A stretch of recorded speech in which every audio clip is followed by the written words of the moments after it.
deməli, bizim deməli, şəhidimiz Ziya aprel döyüşlərində çox böyük qəhrəmanlıq göstərib. Dəlləttəpə yüksəkliyi uğrunda döyüşlərdə bizim igidlik qəhrəmanlıq göstərən şəhidlərimizdən biridir. Və Ali Baş Komandanın imzası ilə vaxtilə orden medallarının təltif olunubdur. Möhtərəm Cənab Prezidentimiz Müzəffər Ali Baş Komandanın imzası ilə daha bir təltif gəlmişik bura. Vətən uğrunda medalla təltif olunubdur ölümündən sonra. Bizim də borcumuz odur ki, onu deməli, şəhidimizin xatirəsinə düzəldilmiş bu deməli, xatirə evində, xatirə otağında sizə təqdim edək. İcazə verin, medalı sizə təqdim edin. Saxlayın, zəhmət olmasa.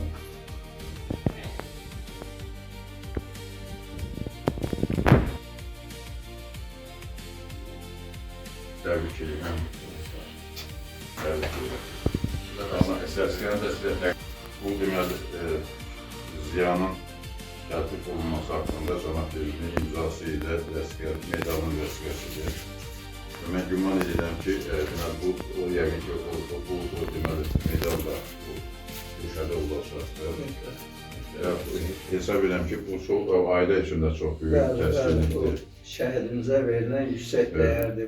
Adətən həmişə deyirlər ki, şəhidlər unudulmur. Bax, bu da ölkə rəhbərinin, dövlətimizin, Ali Baş Komandanın ölümündən hətta xeyli müddət keçməsinə baxmayaraq yenə də unudulmur və yenə də deməli, növbət dəfə təltif olur. Bilirəm, çox çətindir, təbrik edirəm. Çox sağ olun, çox Ali Baş Komandanımıza minnətlərəm.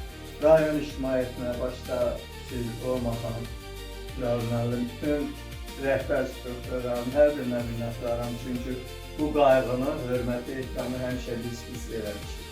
Çox sağ olun. Sağ olun. Bizim də borcumuzdur. Hesab edirəm ki, bugün biz də Bərdə İctimaiyyət adamına, Cənab Prezidentə, Ali Baş Komandanına minnətdarlıq sözünü veririk ki, aprel döyüşlərində qəhrəmanlıq göstərilən şəhidimizi ölümündən sonra Müzəffər medalından təltif edilir. Allah rəhmət. Allah rəhmət. Allah rəhmət.